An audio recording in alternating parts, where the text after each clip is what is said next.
Howdy, howdy. I'm going to take a second to get started here. I have a new microphone, so if my audio is crazy, just let me know and I'll switch back to my old one. But we're going to see. It's a fancier, better microphone, so hopefully it should be good. But we'll see what's what.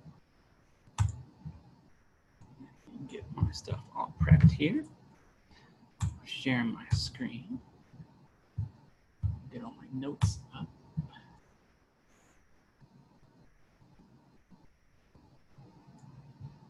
All right. Yes, and there's that. Cool. We'll give some people maybe a couple minutes to show up, see if we can get some more people in here. And then we will get started. Here's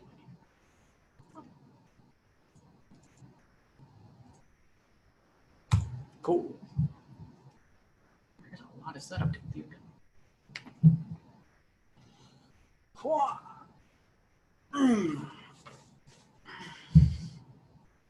I'm kind of dark over here too. Plenty of light. Maybe there's too much light. No. We'll see. Right there. Cool. Now I can see myself. All right.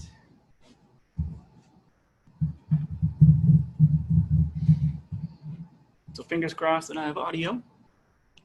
We'll see later on if I do or don't. Otherwise, I'm probably going to do a lot of typing for like an audio transcript. Or it's easy enough to follow along. 50-50. We'll find out.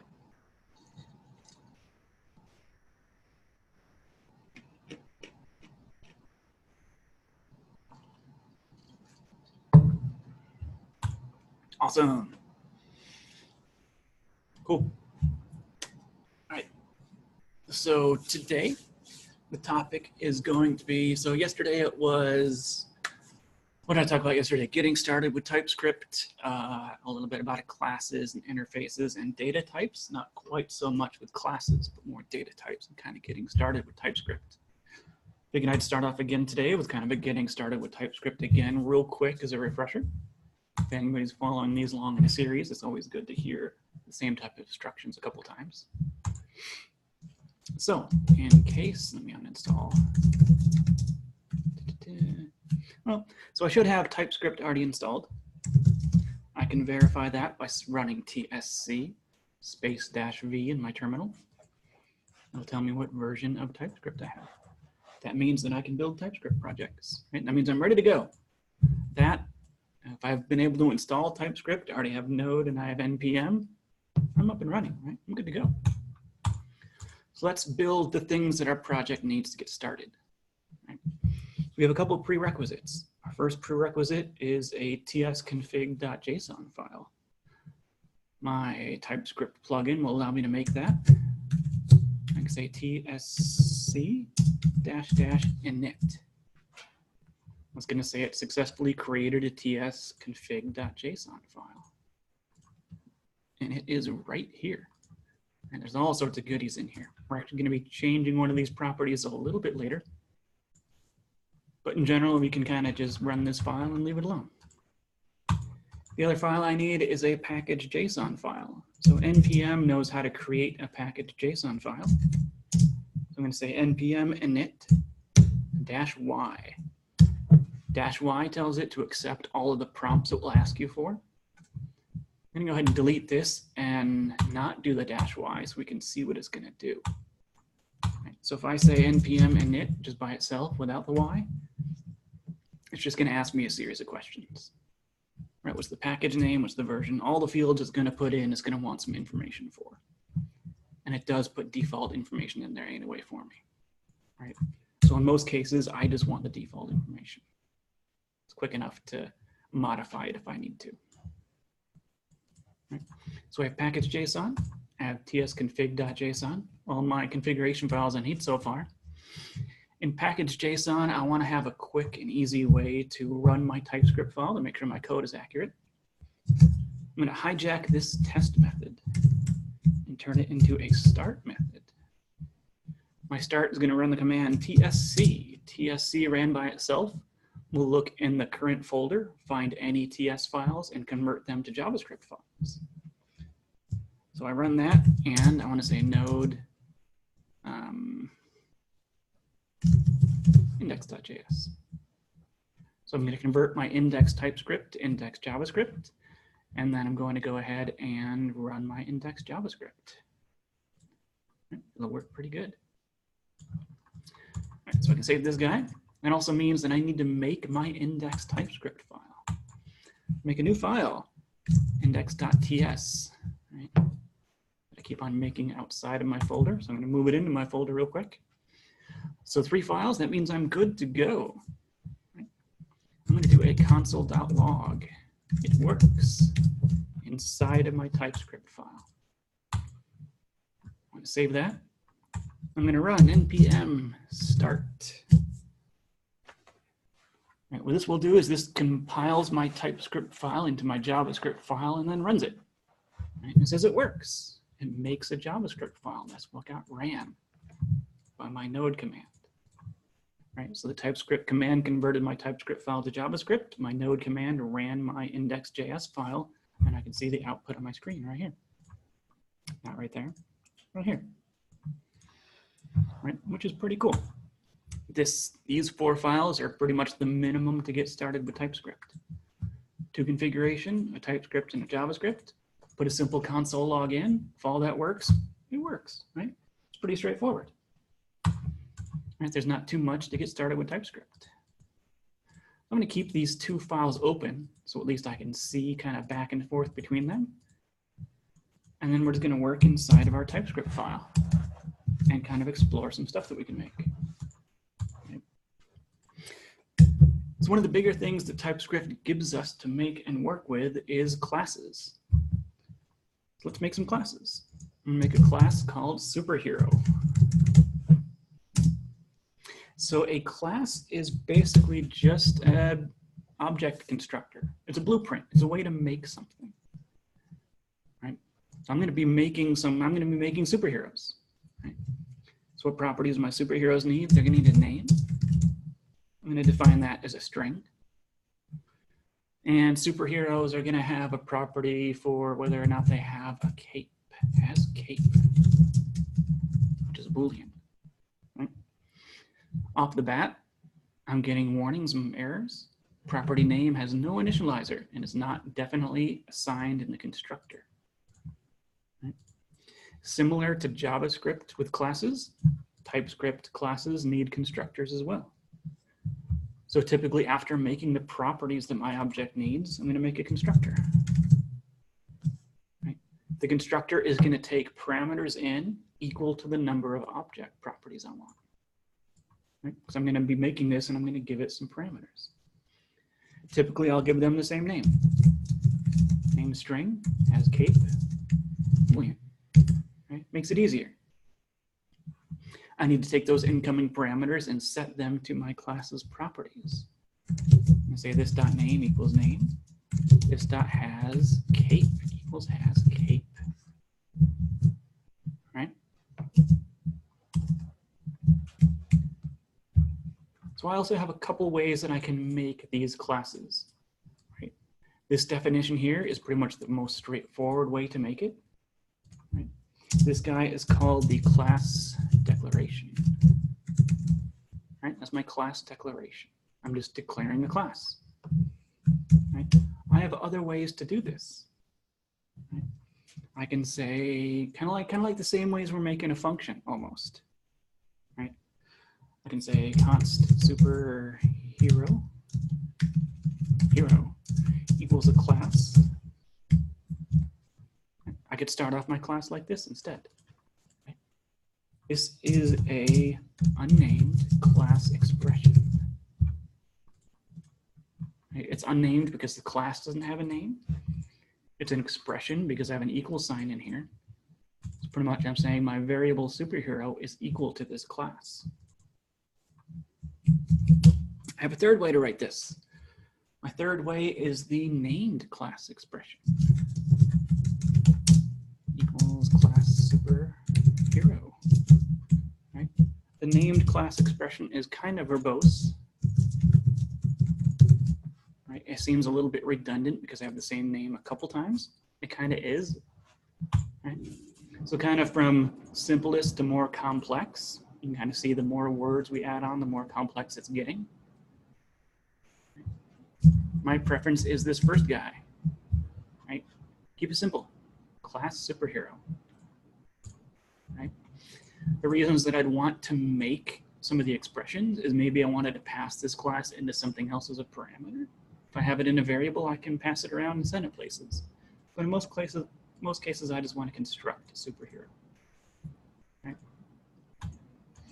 So what can I do next? Then next is constructing my superhero.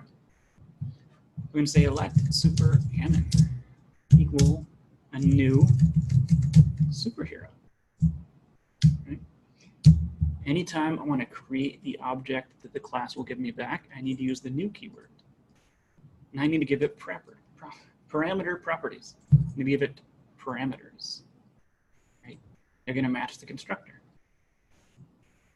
So I'm going to give my superhero a name, Ammon. Do I have a cape? True. Sure, why not? Right. So by itself now, I could output some properties, but I want this guy to do something. Right? I want something that I can run and function. This class shouldn't just be a container for data. It's a container for functionality.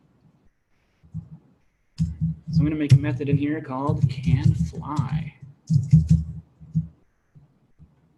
So I'm going to make a quick function, a method. A function is called a method when it's inside of a class. The two words are kind of generally synonymous-ish, but anytime you hear the word method, it's just a function inside of a class. And they're structured the same way. So canFly, console.log.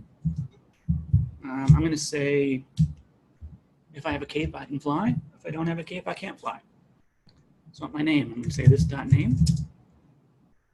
I'm going to do a quick, fun, complicated thing. I'm going to say this dot has cape. I'm going to do a quick ternary expression. I want to spit out my superhero's name, and I just want to real quick, if they have a cape, they can fly. If they don't have a cape, they can't fly. So if this property is true, I want it to say can fly. If it's false, I want it to say cannot fly. Right? It's pretty much one of the perfect use cases for a quick ternary expression. I don't need a giant if-else statement. I don't need anything complicated. I just have one thing or another thing. Quick decision.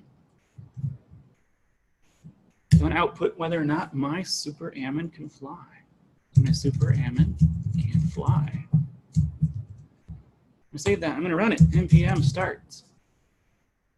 So if my has cape is true, I'm expecting this to say my name and then can fly. If I get that, awesome. So it's going to say Ammon can fly. If I change this has cape property to false and rerun it again, it's going to say Ammon cannot fly. Right? So in this case, my class is responsible for knowing whether or not my superhero can fly. Right? I shouldn't be able to tell it outside. It's based off its own properties. It makes its own decision to figure out what to do. And kind of one of the great things about classes, they can kind of encapsulate behavior. Right? They're responsible for themselves. They're things. They're smart. Right? So cool. I can also add I can add as many methods as I want in here. Can walk. Right? I can walk. Maybe I wanted to reverse this. For some reason, if you have a cape, you cannot walk. If you do not, then you can walk. Maybe the opposite. And if you're wearing a cape, you can only fly. If you're not wearing a cape, you can only walk. Right? I think we'll figure it out. Can fly, superammon, can walk. Let's see what this outputs. So it's going to say, I can't fly, but I can walk. If I swap this to true, it's going to say I can fly and I cannot walk. Right? Each one's the opposite of the other. Right? Ammon can fly, Ammon cannot walk. Right? The methods inside of here don't have any particular necessary order. I can call other methods inside of other ones each time. Maybe every time I call can fly, I want to call can walk. Right? I can use it before I declare it. It's not really a problem in here. Right? The whole JavaScript hoisting inside of a class, it's okay. It'll work. Use them in any order inside of a class. Right? So I can fly and I can walk. Right? There's some specific verbiage that kind of goes along with classes and with setting up new classes. And it gets kind of, I don't want to say complicated, right? So the action, I'll kind of write this out as I'm saying it, the action of creating an object from a class is called instantiation. If I can spell this on the first time, I'm going to be amazed. Instantiation? Close enough. Right? Instantiation. Right? So instantiation is creating an instance of a class. Right? So your verb, your action is instantiation. Right? The thing you get back out, right? The object or the variable that is made is the instance. Right? So we make an instance of the superhero class by instantiating it. Right? It's kind of crazy because these two are almost kind of the same-ish words. One is the end result and one is the action of performing that class creator. Right? So you create an instance of a class by instantiating. Pretty cool.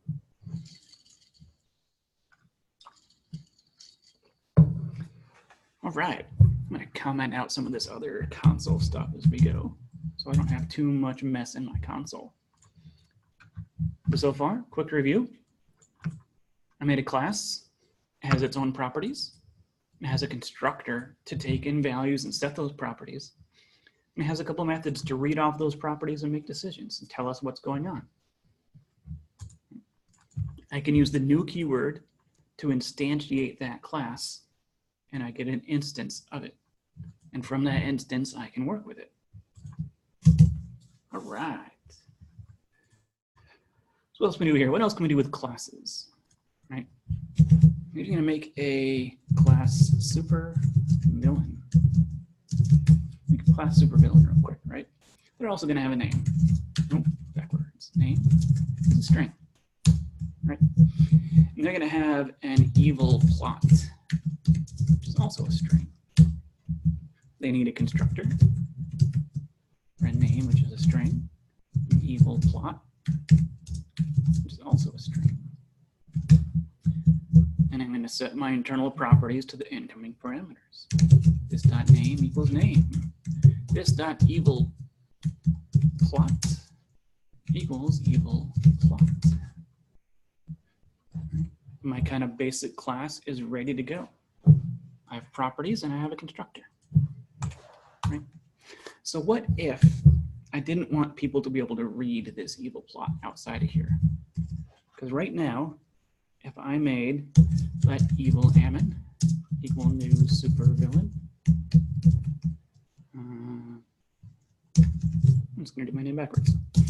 My evil plot is going to be to remove all semicolons. I have access to all of the properties inside of here. I can log out evil Ammon.name, and I can log out evil Ammon.evil plot. Right? If I save this and run it, it should spit out Ammon and then remove all semicolons. Okay. There we go. Or Noma, my name backwards. And then remove all semicolons, right? That's my supervillain's name and its evil plot. What if I didn't want people to access the evil plot? What if that should only be existing inside of the supervillain? Right? So I have two things I can do with properties inside of a class. Well, there's actually three, but we're just going to cover two. Public and private. Right? All properties are public by default. They're publicly accessible. I can get to them from outside of the class. But I can turn them optionally private. I can make something private. It's only accessible by variables and methods inside of my class supervillain. We can see immediately that I have an error message over here. Right? It's only accessible within the class supervillain. Right? It's private. It's internal. Maybe I wanted to have something that output that evil plot for me. So I'm going to make a method called say evil plot. What that's going to do is this is going to console log. I'm going to say this.name monologues, because I think that's the smart spelling of that word, this.evil plot. I'm never going to be able to spell evil plot. Right. So instead of just reading that out, I want to tell my villain to say that. I'm going to say evil ammon dot say evil plot. My output should be my name, and then my name monologues the evil plot. Right? Cool. Externally, I don't have access to that property anymore, but I can still work with it inside of that supervillain. I can do what I want with it. Right? I can change things around. I have control of it inside of that supervillain class, but nobody outside of there can change it. Right? Once I make that supervillain, that property is set until something inside of it changes it. So again, properties are public by default, right? You can specifically name them public if you want to, but by default they are public. Typically, once you start naming some private, it's easier to write out which ones are public as well. Kind of lines things up a little bit better too. That way you don't have to think you forgot something or you mistyped something, right? So public properties mean they're accessible to the public. Private properties mean they're accessible only inside of the class in which they were created. Which is pretty neat. Right? So public and private, right? They're just kind of right before our property names, public or private, and we can use them.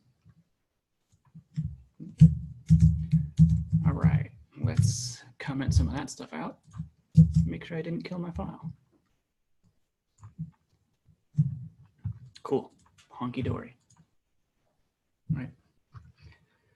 So what fun could be next? Right. So in my last video, I talked a little bit about interfaces. So I'm going to make a couple interfaces. Interfaces are just groupings of properties. Make an interface called chicken.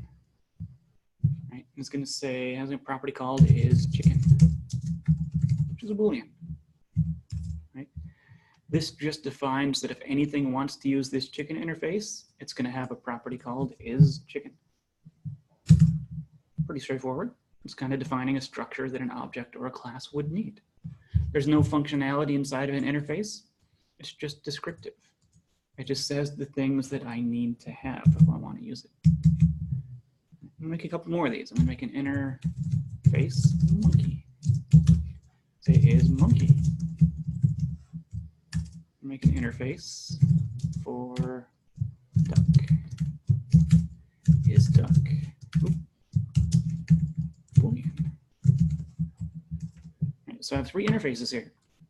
I have chicken for is chicken, monkey for is monkey, and duck for is duck. Right. So one of the cool things is that interfaces can extend other interfaces. So I can group them all together.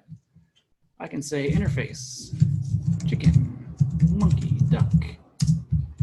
Extends chicken, monkey, and duck.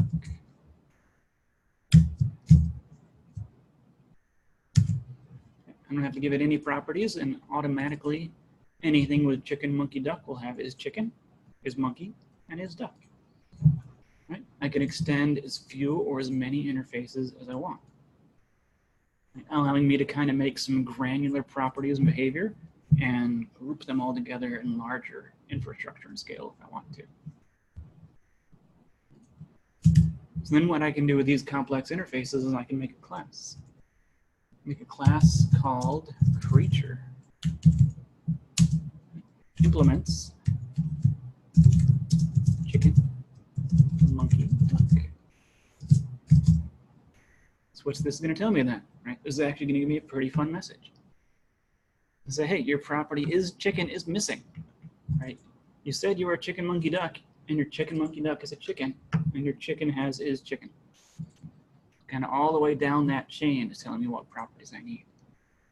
I need is chicken, is a boolean. I'm just going to say, well, now you're missing is monkey. That was the second one, is monkey. It's also a boolean. Same thing with is duck is a boolean. So my creature class right now is happy, but the properties are not happy. They're telling us that there is no default value assigned. So I need my class constructor. I can have an is chicken, which is a boolean, an is monkey, which is also a boolean, and a is duck, which is my final boolean. I'm going to set my properties in. Is chicken. This dot is chicken. This dot is chicken. Equals is chicken. I'm using the this dot operator in here to refer to my internal property for is chicken. By using that, I can kind of use these same properties all over the place. I can say my internal property, this dot is chicken, is equal to the incoming parameter is chicken. And it keeps it so I don't have to name things like is chicken 2 or is chicken incoming or is chicken parameter. Keep the names pretty straightforward. It becomes kind of formulaic to make some of these classes and constructors. This dot is monkey equal is monkey. This dot is duck equals is duck. And then everything is happy. So I'd make this just like a regular class and say let my creature equal new creature. What is it? It's going to be a chicken. True, false, false. Right? So now the is chicken property is true, the is monkey is false, and the is duck is false. Maybe I wanted to build out cases where what would happen if it was a chicken, monkey, and a duck. What kind of creature is that? I don't know. Let me say creature dot what am I? What is it? Method called what is it? Let me say if this dot is chicken, console.log chicken.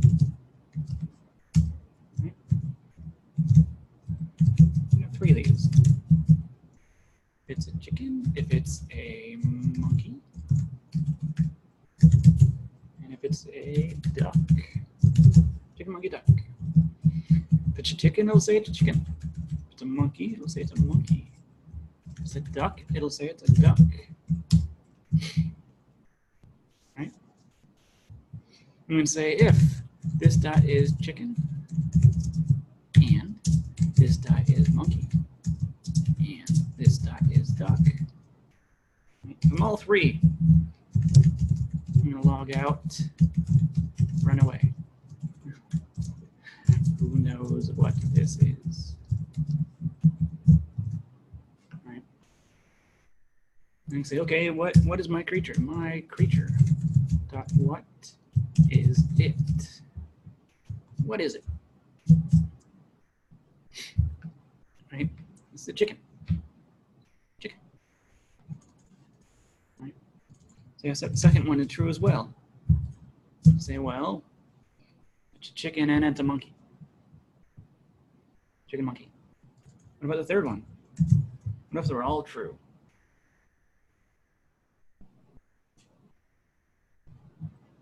Okay.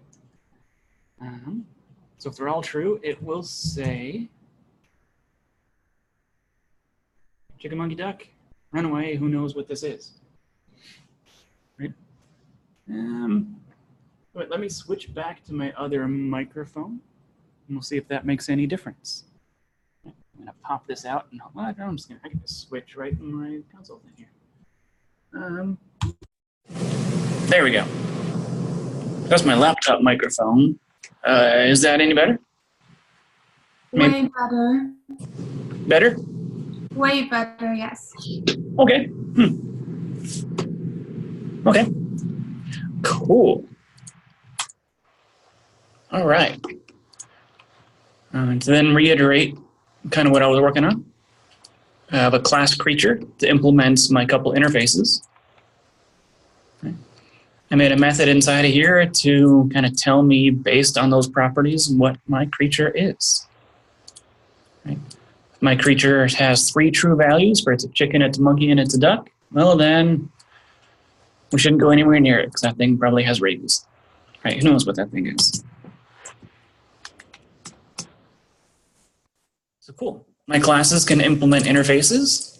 My interfaces can extend other interfaces. I can kind of stack up behavior real quick and make things pretty granular. Because maybe I wanted something that only had a chicken boolean, right? I'd have a class funky chicken implements. Right? I could just do funky chicken, and I could bring in the isChicken property and work with that one just by itself. I can have as many of these as I want. Chicken and monkey. Right? Implement chicken and monkey. Right? But instead of kind of stacking them individually, I can kind of combine them together in other interfaces. Which is pretty cool. Right? TypeScript can get pretty cool and pretty structured. All right. I'm going to comment out this guy here. So my log is clean. I'm going to run my file to make sure I didn't break it. But now this should just output nothing again. Kind of back to a fresh start. Right? We've covered making some basic classes, some methods inside of them, some verbiage for instances and instantiation. We made a supervillain with public and private properties and showed how we can access those. Either we can access or we can't access them. They're public or private. We made a couple interfaces. An interface is just a descriptor of the properties that an object needs. If I want to use this chicken interface, I need a property called isChicken. Right? I can group those interfaces together by extending them into one major interface. And a class can use that interface. If a class uses that interface, then it tells it what it needs to have to run. As soon as I don't have one of these, it all starts to break down. And it'll tell you it incorrectly implements it, which is pretty neat. The warnings in TypeScript are pretty straightforward. And using this class works just like any other class. I'm just telling it what type of properties it needs to have to function. Right? TypeScript is a lot about just defining structure and defining variables and properties so that when you work with them or build them, you can't build them wrong. Right? It makes it pretty straightforward to predefine what you want to make and then just chug along and write code. And things will tell you if you made a minor mistake or something. Right? Mistakes are pretty easy to catch in TypeScript. What else do I got here?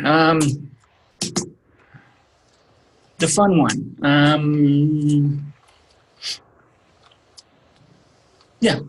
Generics. Right? Since there are types in TypeScript, we can use kind of generic types as well. Right? So say, for instance, I'm actually going to steal one of the ones from our lesson. It's actually a pretty good example. Right? For array sorting. Right. So I'm going to make a method called let sort array equal a function. Right. Use this funky angle brackets s. And pass in a parameter called array, ARR, which is that type of an array. Return ARR.sort. Right. So generics are pretty easy to identify because they have angle brackets. whenever I put in that angle bracket is just a placeholder for some other type of data. It could be anything. Right? I could make this the word butter, as long as I'm consistent. Right? It'll still work. Right? But typically just single letters. Oops, not that. To kind of make it easy and clean. Right? I can pass any type of array inside of here, any type of data that I want. And it'll work. Right? So yeah, generics are pretty easy to find. Pretty much one of the only places inside of JavaScript or TypeScript where you see angle brackets outside of some sort of a greater than or less than. Right? So this is also synonymous with a couple other functions that work exactly the same. Maybe I wanted to say, let sort array 2 equal a function. Right? It's going to take an array. I'm going to use the any data type in this one. Right? And it's going to give me back an array of the same any data type. And return ar.sort. These two functions will work exactly the same. Right? They're two different ways to write the same thing. Right? In some cases, using this kind of generic shorthand is quicker because I'm telling it it can work with any data type, as opposed to using the specific any data type. Depends on some of these parts kind of depend on habit or the way you learned or when you learned TypeScript. Some things are newer or older. But these two functions will perform exactly the same and provide the same exact output. Okay. So generics, angle brackets with some sort of placeholder, pretty much saying this is going to stand in for any data type. It could be a string. It could be numbers, it could be dates, it could be booleans, it could be any data type that I can process in here. This will be a placeholder for it. Right. Generics show up in a lot of other more structured languages. C# and Java have a lot of generics inside of them for making functions that handle with generic data types. They're just supposed to process something. It doesn't care what it is, it's just going to process something. You can kind of explicitly tell things that this is just going to sort an array. Doesn't care what kind of array it is. It's just going to sort. Right? So looking at some of the symbols that we have so far, especially in TypeScript, we can kind of see what things are. Right? I don't know. I'm working with a type of data. When I have a colon somewhere, a colon is usually telling me I'm setting some sort of variable to some sort of type of data. Right? So anytime I see a colon, it's going to be, well, this thing is this type of data, right? And then, all right, this thing is this type of data, right? Same thing in here. This array parameter is this type of data, right? So colons tell me what data types are and where they are, right? Angle brackets will tell me if I'm working with generics. Colons tell me types. Angle brackets tell me generics, right? Class and interface, pretty straightforward, as whether I'm dealing with a class or an interface. So kind of the extra icing on the cake that TypeScript gives us over JavaScript. Some of them are pretty easy to identify, which parts are TypeScript and which parts are JavaScript.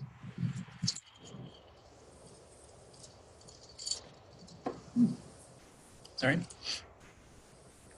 That leaves us kind of with our last symbol to talk about. Our last symbol, I'll put it on here, @ symbol. An @ symbol is a decorator. Right? What is a decorator? A decorator is a function that handles metadata for a class. That's kind of an abstract definition. It's even kind of an abstract topic. So I'm gonna make a simple one, and we'll kind of see how or why this works. We'll actually look at the JavaScript that it makes afterwards, which kind of makes it make a little bit more sense. Right. I'm going to make a function. I'm going to call this class console. I'm going to take a property called a target, because it's going to apply to a class, and the class it applies to is going to be called the target, which is of type any. Right? You can take any class. This can decorate theoretically anything. So what is it going to do? It's going to tell us what it's decorating first. Say console.log. I'm going to console log out the word class and the target. Let's see what it is actually doing first. I'm going to make a quick class. Say class person. This is going to have a property called created, which is optional, and it's a date. Right? This question mark after a property name tells me that it's optional. I don't have to have a value for that. I don't have to have that in a constructor. So to use my decorator on top of my class, I'm going to say at class console log. Right? This gives me a fun message. Experimental support for decorators is a feature that is subject to change. So here's where we're going to jump into our tsconfig.json all the way at the bottom.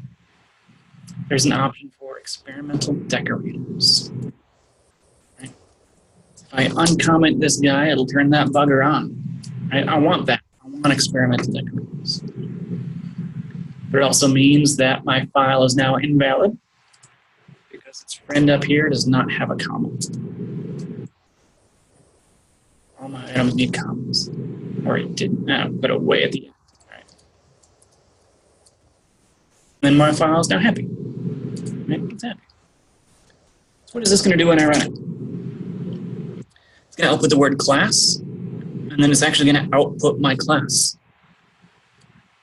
Class function. Person. Right? That's kind of what my class turned into.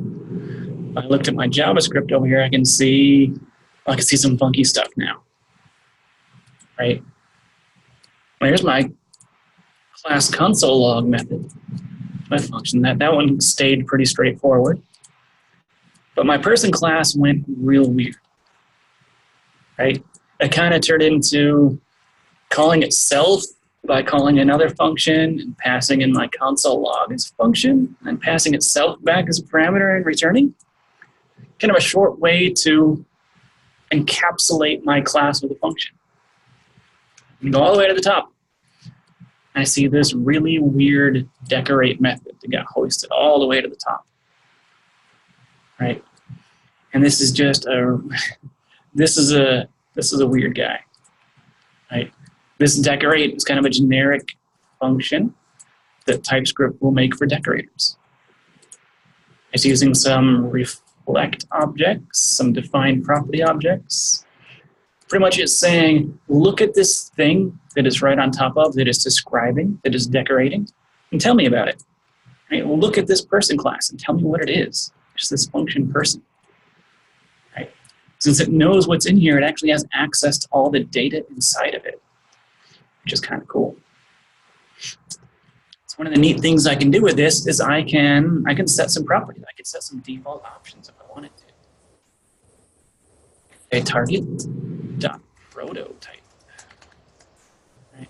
I'm going to attach into JavaScript's prototype chain for this object. Say target.prototype.created equals a new date. I'm going to stamp that with right now. I create an instance of my class. Let t equals new person.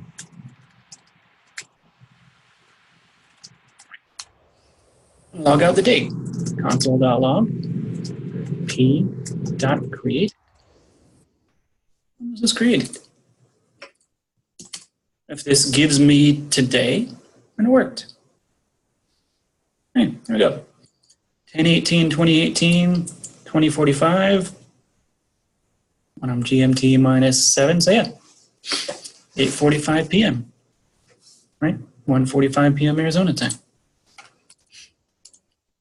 This decorator, I could put this on top of any class that has this created property on it. And anytime I make an instance of my person class, it will automatically timestamp that date on top of it. Right? Which is kind of neat. Right? Decorators are a more, I want to say, advanced-ish TypeScript topic. right? At a basic level, they're easy to use and they have use cases, but they're one of those things that get real complicated real fast, right? So the @ symbol lets you know when you're working with a decorator. And we're going to see them coming up in all sorts of places, right? With Angular, we're going to see this decorator pattern all over the place, right? Angular uses it to say, I have this preset piece of information that can happen. I'm going to attach it to your class, right? I'm going to take your construct and add things to it, right? It's a way to kind of shoehorn in functionality, right? You write code, then you slap its stuff on top of it, and it just seems to work because it then has access to your classes and your properties and objects, and it can do things for you, right?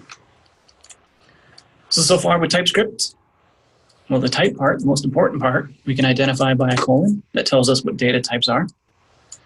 Angle brackets means generics. The word class and interface means we're working with a class or an interface. And the @ symbol is a decorator. And a decorator just gives us access to a class. Right. Run this again, it should give me a new date time. 2045 to 2047? Yeah, 2 minutes ago. Every time I create this class, it automatically timestamps in a date. Right? Maybe I wanted to keep a log of every time these classes were instantiated. Right? Maybe my application was going weird, and I didn't necessarily want to go into every single class and make some sort of decorator for it. I could say function class was, I'm just going to say class was target. Anyway. Log out console.log instantiated.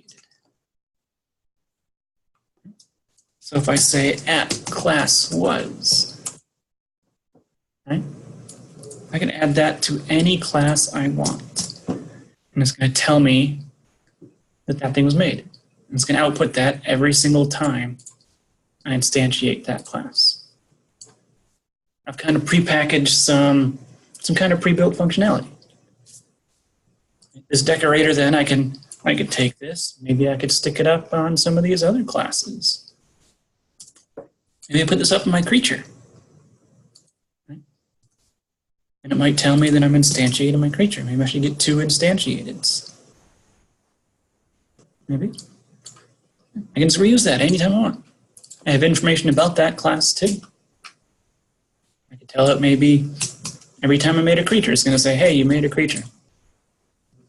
So I can kind of pre-package functionality in these decorators and kind of use them wherever I want, which is pretty neat. All right, that, I believe, covers the content that I wanted so far. We covered classes.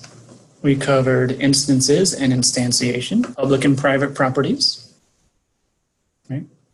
We covered generics briefly. Right? Generics are cool.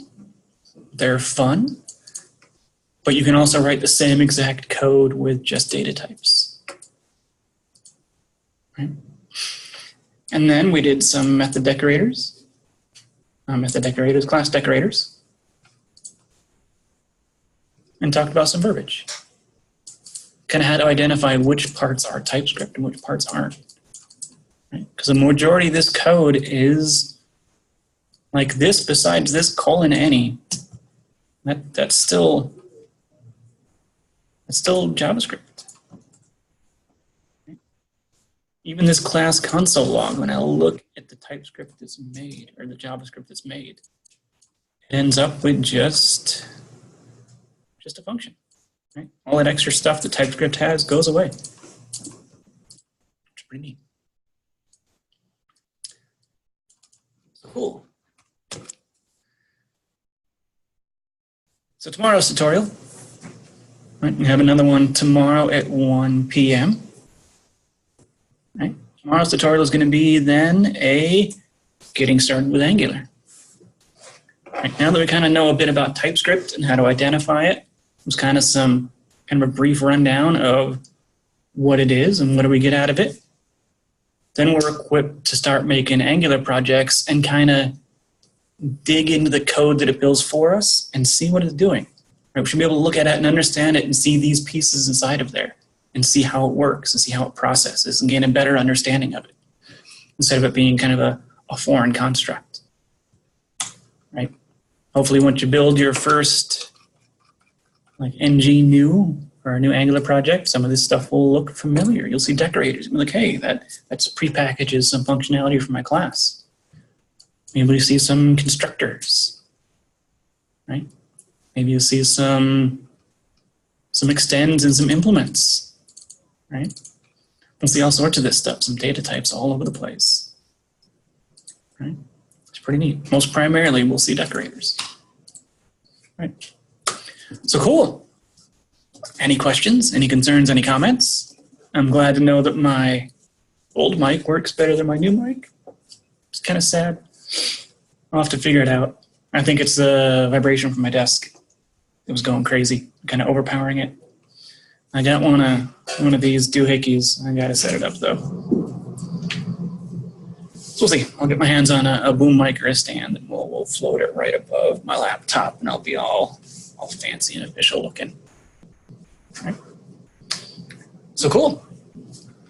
I'm going to throw this up on Vimeo after I get the recording for it.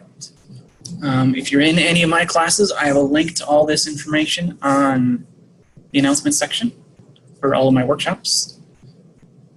And then on that note, hopefully I'll see everybody tomorrow.